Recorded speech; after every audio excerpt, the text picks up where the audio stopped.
Shumë pacientë që vuajnë nga kanceri apo tumore tashmë do të trajtohen nëpërmjet akseleratorit linear, një aparatur që shkatërron qelizat kancerogjene duke shmangur operacionet. Ministri i Shëndetësisë Ilir Beqi ka vizituar ambientet e Spitalit të Neurokirurgjisë, ku është vendosur kjo aparatur nga ku ka premtuar vijimsinë e këtij shërbimi, duke garantuar funksionin e pajisjeve. Duhet të garantojmë vijimsinë e këtij shërbimi, që do të thotë qoftë vijimsinë e funksionimit pajisjeve me kontrata eficiente dhe afatgjata mirëmbajtjeve, problemi i cili e ka vështirësuar në vite funksionimin e pajisjeve, furnizimin në vijimsi dhe të materialeve mjekësore apo burimet të rrezatimit radioaktiv që përdoren në këtë rast, dhe sidomos edhe burimet njerëzore të nevojshme domosdoshme. Profesor Mentor Petrela deklaroi se me këtë aparatur trajtohen rreth 30 pacientë në muaj. Nevoja e radiokirurgjisë,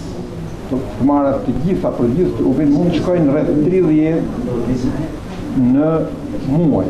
Një në ditë për shumë. Një në ditë, sepse janë teknologji që kalojnë të gjithë ditën ekipi me matje. Shefi i shërbimit të onkologjisë Agim Sallaku shpreh se është e rëndësishme vazhdimi i investimeve për trajtimin e këtyre sëmundjeve të rrezikshme.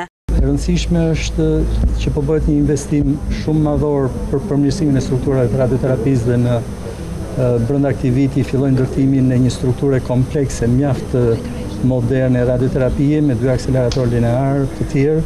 Shtesë i shtojnë kësaj strukture të neurokirurgjikale